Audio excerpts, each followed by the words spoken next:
আসসালামু আলাইকুম। আজকে তৈরি করে দেখাবো জনপ্রিয় পেশোয়ারি বিফ তৈরির রেসিপি। মশলাবিহীন এই মাংস খেতে এত বেশি মজাদার, তাই একবার হলেও বাসায় আপনারা ট্রাই করে দেখবেন।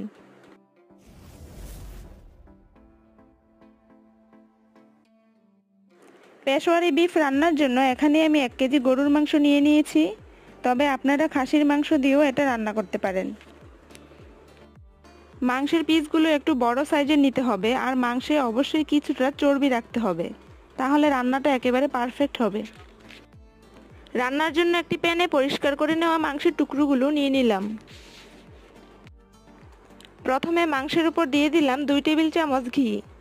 আর অবশ্যই চেষ্টা করবেন ঘি দিয়ে পেশোয়ারি বিফ রান্না করতে, তাহলে পেশোয়ারি বিফের যে অথেন্টিক টেস্ট সেটা পাওয়া যাবে। 3টি আলু মাঝখান থেকে কেটে টুকরো করে দিয়ে দিলাম। দিয়ে দিলাম পরিষ্কার করে নেওয়া 2টি আস্ত পেঁয়াজ ও আস্ত 2টি রসুন। তবে রসুনটা আপনারা চাইলে স্কিপও করতে পারেন, যদি ভালো লাগে তাহলে দিবেন, নয়তো স্কিপ করবেন। আরও দিয়ে দিলাম কয়েক টুকরো আদা। পেশোয়ারি বিফের মধ্যে সুন্দর একটি গ্রানের জন্য দিয়ে দিলাম আস্ত 2টি কাঁচামরিচ ও বোম্বাই মরিচ। দিয়ে দিব পরিমাণ মতো লবণ ও সর্বশেষ আরও দিয়ে দিব কালো গোলমরিচ।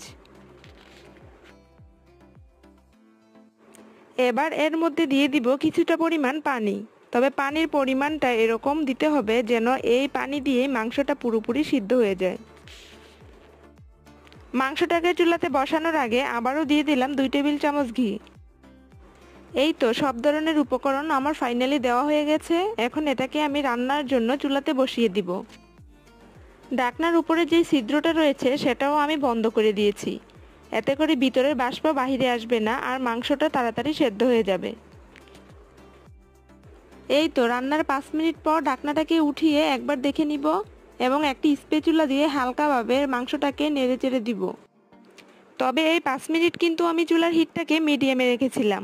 আবারও আমি মাংসটাকে ঢাকনা দিয়ে ঢেকে দিব এবং এই পর্যায়ে আমি চুলার হিটটাকে একেবারে লো ফ্লেমে রেখে প্রায় 1 থেকে 1.5 ঘন্টা রান্না করে নিব। প্রায় 1 থেকে 1.5 ঘন্টা পর ফিরে আসলাম। ফাইনালি আমার রান্না শেষ, এবার আমি পরিবেশন করে নিব। আজকের ভিডিওটি আপনাদের কাছে অনেক ইজিভাবে দেখানোর চেষ্টা করেছি, তো যদি ভালো লেগে থাকে তাহলে অবশ্যই আমার চ্যানেলের পাশে থাকবেন। দেখুন, 1 পিস মাংস আমি আপনাদেরকে ছিঁড়ে দেখাচ্ছি কতটা সফট ও নরমভাবে মাংসটা সেদ্ধ হয়ে গেছে। তো আজকের মতো এ পর্যন্তই। সবাই অনেক অনেক ভালো থাকবেন। আল্লাহ হাফেজ।